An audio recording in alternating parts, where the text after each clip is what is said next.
Hi everybody, Father Marshall Shelley here. I am speaking to you from my study, but this is a different perspective. I'm actually showing you the way I see things because behind there is my desk and back over my shoulder is Main Street in Spotswood. And as well you can see the stained glass over my shoulder. It's one of the treasures of the church. Over my head is one of my predecessors here at St. Peter's, and it's Father Phipps, and then in the back you see, of course, my struggling plant. Sorry, my view is released. And there's actually an old pedal organ over here that a parishioner donated to us. So I've got all those things, sort of little treasures lurking around my office. I'll try to show some of those off in the coming weeks. I want to give you an update on some of the things that are happening here at St. Peter's. Here around campus, here in our ministry and our life. One of the biggest things right now is our ongoing holiday tent sale. That's going to be running today, Friday, Saturday, and Sunday from 10 to 2. We are having our regular Sunday worship at 9 a.m. this week instead of 10 a.m., both in order to accommodate the sale, but also to give people an opportunity to participate in that who've come to worship. So we're looking forward to that and the opportunity to share fellowship and service. Very excited about this. We were very busy this morning. I was very excited to see so many people out there. I've said excited several times, so you can get a sense of my enthusiasm for it. We had a lot of shoppers, but we also even had a few people come and shop and then decide they were going to volunteer. That's one of the things about St. Peter's and our radical sense of welcome. If you linger too long, you're going to wind up helping out and participating in the life of Christ here. So we're glad to have that.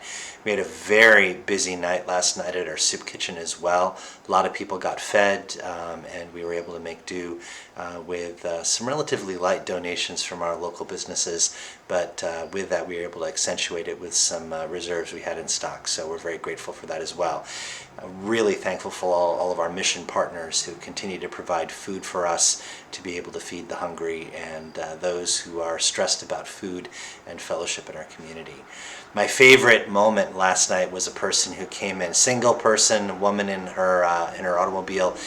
She took 10 meals away. She had 6 for her family and another 4 for a neighbor who needed some food. So just to hold that up, that even the hungry are feeding the hungry in our community, and very grateful for that. And again, just wanted to lift up and celebrate all of the folks who are participating either virtually or in person in our ministries here at St. Peter's. Looking forward to tonight. We're going to be taping our virtual Sunday school.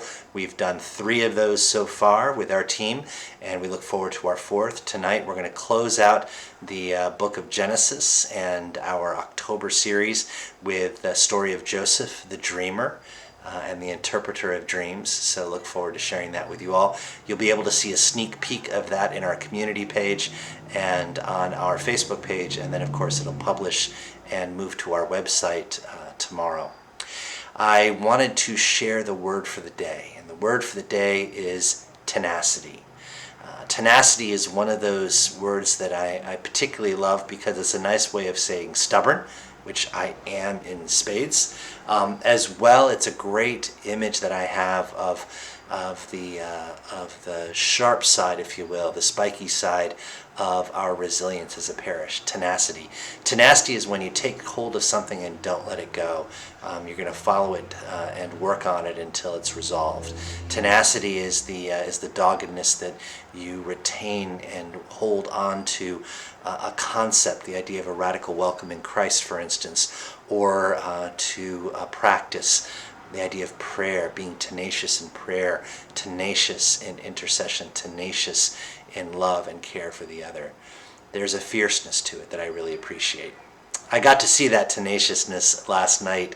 We were doing sort of a combo platter. It was Italian sausages, pasta, sauce, some fresh mozzarella, and a slice of pizza, in order to really bulk up the dinner last night. And the coordinator of our soup kitchen made a mistake, and she didn't put down parchment paper on the trays, and so the pizza, as it cooked in the oven, stuck to the tray, and she got very anxious with herself about that. Tried to offer her the opportunity that I would scrub the pans so that she didn't have to, but she says, no, I made the mess, I'm going to clean it up. She was tenacious in holding on to that. I gave her a little bit of ribbing today about it and told her that she needs to be a little more flexible on some things, including letting people help her. You know, tenaciousness does not serve us well when we insist on doing things on our own, but tenaciousness and caring for each other does. So you hear the two-edged sword of tenacity, and that's the word for this week. Perhaps you have a little bit of tenacity in yourself, things that you hold on to that are positive behaviors, perhaps even some things that are negative behaviors. Look at how you're being tenacious. Are you being tenacious for the right reasons and to the right end? Is it a means to accomplish more works of mercy, more acts of service, to lead our communities into more profound experiences of justice and reconciliation? Or is it just holding on to that desire for that extra candy bar? I have perpetrated both in my time. So I bid you peace and grace this day. I offer you a blessing from St. Peter's. I ask you to continue to hold St. Peter's in your prayers and take a look around. What good can you do by being tenacious for the life of Christ and how you express that in the world? Take care. God bless. We will see you on Sunday. Bye-bye.